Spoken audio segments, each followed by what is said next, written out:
এক সময় যারা ঘন্টার পর ঘন্টা ফোনে লেগে থাকতো, আজকে ফোনের পর ফোন দিলেও কল রিসিভ হচ্ছে না, কল রিসিভ হচ্ছে না, কল রিসিভ হচ্ছে না।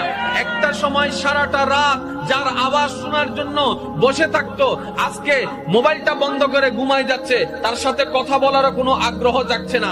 একটা সময় যে ফোন রিসিভ না করলে রেগে যেত, আজকে সে ফোনের পর ফোন দিলেও বিরক্ত দেখাচ্ছে, কথা বলতে ইচ্ছা করছে না।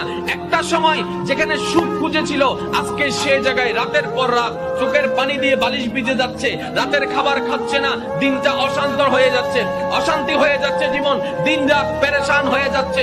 আমি জিজ্ঞেস করলাম ভাই, আমি জিজ্ঞেস করলাম বোন, চেহারা এত মলিন কেন? তো প্রেম জগতে ডুব দিয়েছিলাম শান্তির আশায়, শান্তি তো পেলাম না।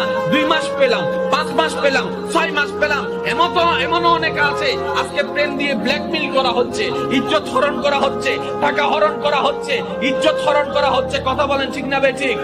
প্রেমের জগতে গেলাম শান্তির আশায়, ইজ্জতকে হারাই আসলাম। প্রেমের জগতে গেলাম শান্তির আশায়, রাতের ঘুমকে হারাম করলাম। যখন বান্দার মনে প্রেমের চাওয়াটা আসলো, হঠাৎ অন্তর উত্তর দেয়, আরে আল্লাহর বান্দা সাবধান হয়ে যা, প্রেম কার সাথে করিস তুই? বান্দার সাথে করলে ধোঁকা খাবি। প্রেম যদি করতেই মন চাই, প্রেমকে যে সৃষ্টি করেছে, অন্তরকে যে সৃষ্টি করেছে, ওই আল্লাহর সাথে প্রেম কর, তোকে কখনো